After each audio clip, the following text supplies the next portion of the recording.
Welcome back to the Dividend Diplomats YouTube channel, guys. You've got your boys here, Bert and Lanny. Guys, stuff is getting real out here in the stock market. We try to find undervalued stocks. Again, we had a nice news release video yesterday about two big macroeconomic news hitting the pulse. And really that's dominoing into this certain dividend growth stock that we're going to talk about on today's video. That is down $85 plus from their 52-week high. Smash that subscribe button. Give this video a thumbs up. Can't wait to talk about this stock. That's down $85 for its 52-week high. Man, this is an interesting time to be a dividend investor. That's why you got to always be looking. You got to always be running your screener, and you got to always be keeping your eye out for those undervalued dividend stocks to buy or even pass on if the results of your screener aren't looking like how you want them to. Exactly. Here's the question. Are you guys buying individual stocks here? What undervalued stocks are you buying? Let us know. Let us know what other stocks you want us to just take a look at. Today, we're going to head into the industrial space here because this stock has been tumbling down. In fact, as we record this on May 23rd, Thursday night, in the last 5 days, the stock is down. It's only down 4.5%. Last 6 months, but down 15% this year. So just keep that in mind. Down 15% while the market's up about 10%. And the biggest headline I saw in this earnings release, Bert, their consumers, their customers have excess product. So the demand to buy more right now from this industrial player has slowed. So the trickle effect is happening. Yeah. And as we talked about in our video that we had yesterday, where we really talked about what's going on with this economy, you look for every sign to see are things going to tip over for the economy. And excess inventory is one of them, where you start seeing buildups where consumers aren't buying. It's going to flow through to every facet of the economy, because if consumers aren't buying your products, you're not going to buy more products.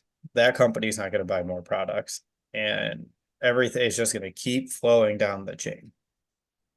At some point, you have to right size ships, layoffs, cost cutting, because you still have to reward back to shareholders and make numbers. And It's fascinating.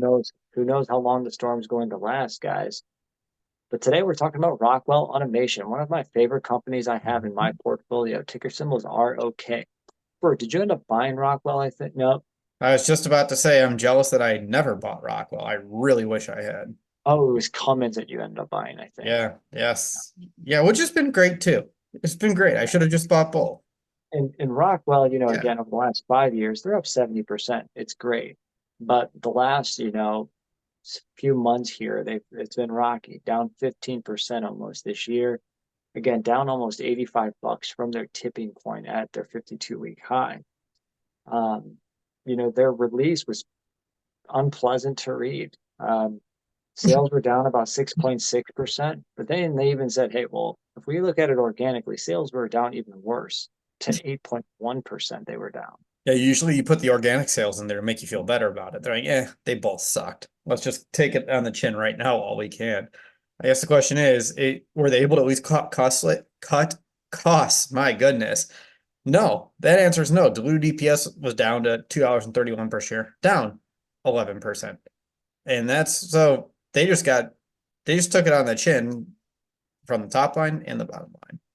And what's really been rocking their stock price was also the guidance, guys. We've been seeing a lot of companies. We're thankful when they keep guidance the same at this point. But yeah, they reduced guidance. They went from thinking they were going to grow at call it 0.5 to 6.5%. Now they're thinking they may have a year to year decline of -4 to -6% sales wise.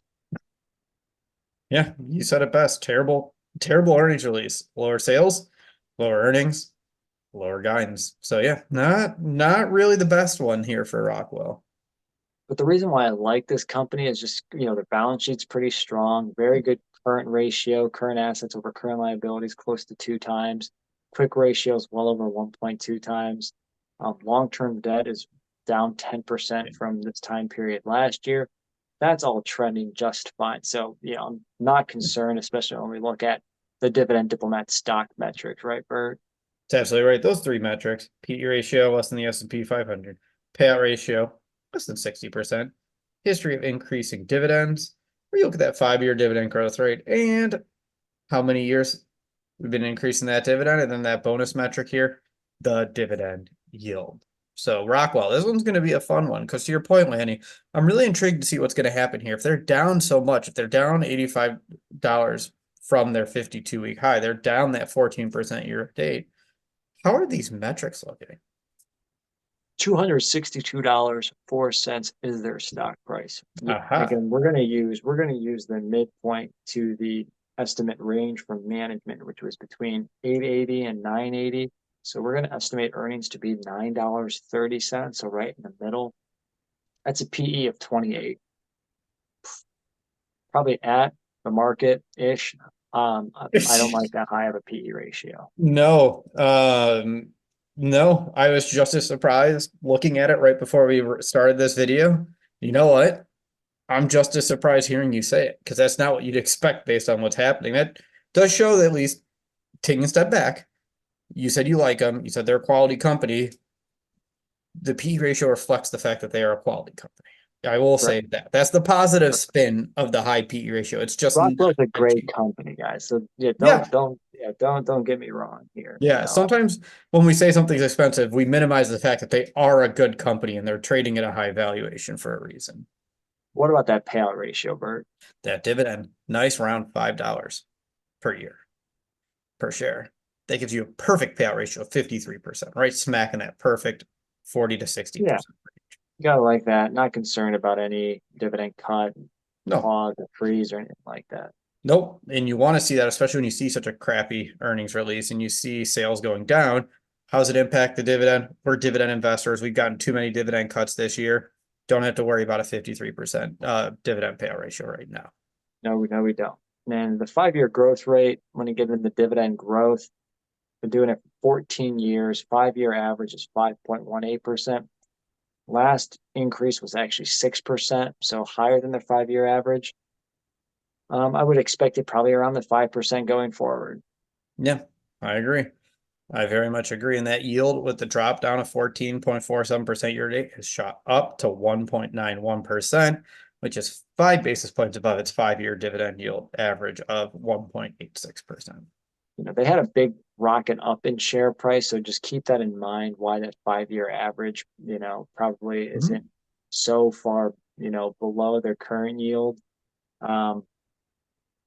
For Rockwell, I think even though they're way down from their 52-week high, even though they're down almost 15% this year, I think it's definitely got to come down a little bit more for me to, it's got to be in the lower 200s probably. Unfortunately, I'm right there with you, Lanny. But again, it's a great company trading at a strong valuation. So they're clearly facing some headwinds. You can't say they're not because management doesn't even think that it's going to be a great year from a sales perspective. So you want to see a little bit more value here for the company. You want to see it come down a little bit more. So I agree. If it's in the low 200s, it's time to reassess Rockwell and run them through once again. What do you guys think? Do you guys like Rockwell Automation, the Rock, ROK? Do you guys like the space? Are you guys watching Rockwell? Again, what other stocks are you buying? Let us know in those comments below.